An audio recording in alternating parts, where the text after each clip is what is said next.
Yo, what's up guys, welcome back to episode 33 of Rocket League 101. Today what we're going to be going through is perfect aerialing, how to aerial like a pro.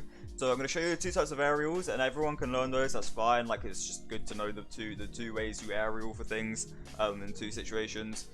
And the second half of the video I'm going to explain mainly the second version and the situations where you use it and whatnot, and that's much more relevant to higher rank gameplay, so champ and above, or more so GC and above, because it's something that I'm having to work on a lot.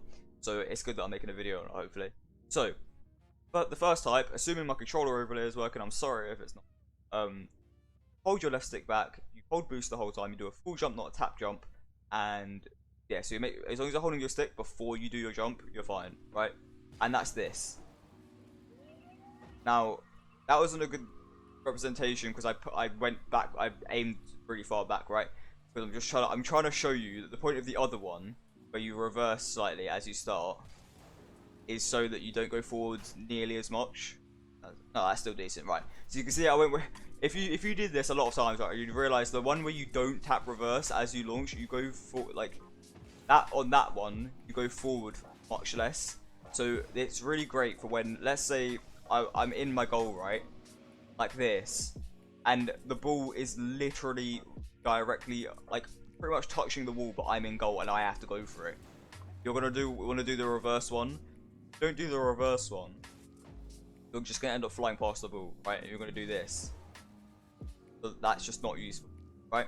So those are the two types. That is as simple as it is. Like, hold left stick back, hold boost the whole time, and do a full jump, not tap jump, and that's it. It's that simple. Just practice not backflipping, right? As long as you're not practicing not backflipping, you're fine. So, and then the second one for reversing is now what we're going to be talking about. Because the first one's pretty obvious, right? If there's space between you and the ball, that's the one you use.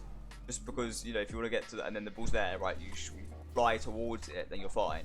But in a higher rank gameplay, a lot of the time, and if you go and watch a pro game, they will do this near enough every defensive aerial, right? The ball's so high in comparison to how far away it is for you to be able to move towards it. You just want to get up as quickly as possible, so you always do that reverse one. So it's really like having so many hours in the game where you don't have to think about that too much. Then when you move into higher rank gameplay, especially in threes, and you need to do it constantly, it's very hard to consistently have it in your head as your second nature. But once you do, you're going to be in a much better position, because it's how you have to go for the ball. It's such a massive difference, like doing it this way and going forward in comparison to literally just going up perfectly. I can't big up enough how important it is that you do the reverse one when defending, especially, or just anytime the ball's directly up. I don't know if you can tell by like how far forwards I'm going on, or how different it is to the normal launch, but it's so important.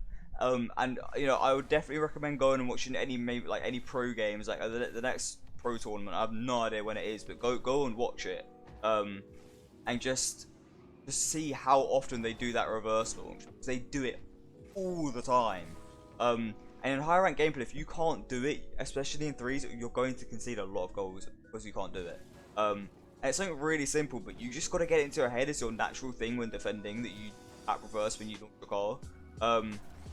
Because, you know, especially even if the ball is like really high up, right? If you're in the goal like this and you want to make the save, if you do the reverse launch, you're giving yourself more time to get up to the height. Let's say it's a really powerful shot, right? If you move forwards as you make the save, then the ball, the ball's coming down at you, right? So you're trying to hit it earlier in its trajectory when it's higher. Whereas if you can go straight up, you can get to the same height but further back when the ball's lower, and it's more time for you to get there as well.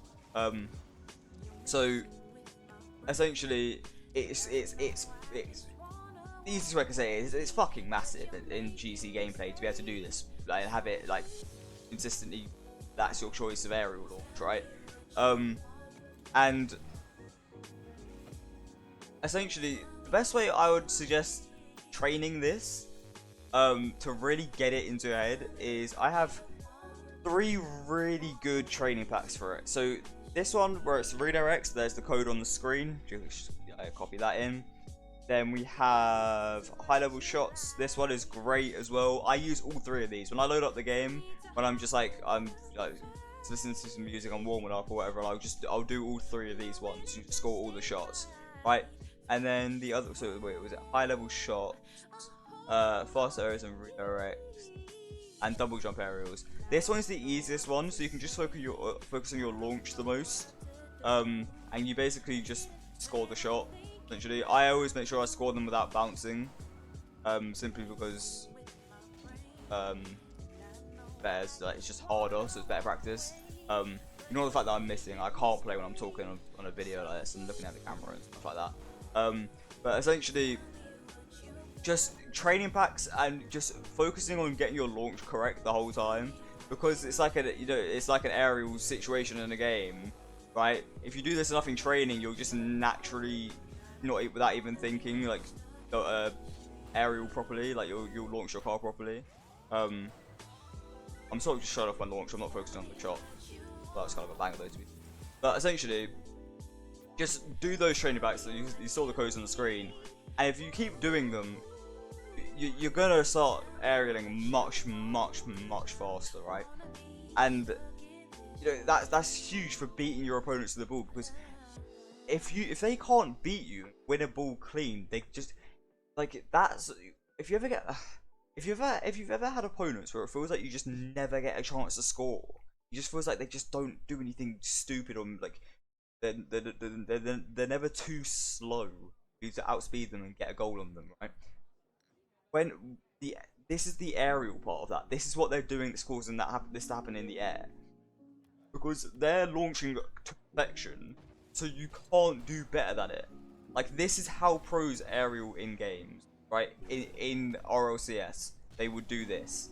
So this is the biggest piece of advice mechanically I could give to any Grand Champ player, any Champ player, because it's the main thing I'm trying to work on. I've been playing a lot of threes defensively, working on the reverse one, and I'm doing much better, saving my teammates a lot more, and like people are like finding it really hard to attack against my team, because I can just clear it from wherever and get up instantly. So yeah, I think I've been rambling, but I'm gonna leave it there, and hopefully you find this video useful. I will see you tomorrow for another video, or maybe not tomorrow because I'm very busy tomorrow, but I'll see you soon for another video. Drop a like, leave a comment, ask me questions, sub if you want more content out of this, and I will see you. Peace.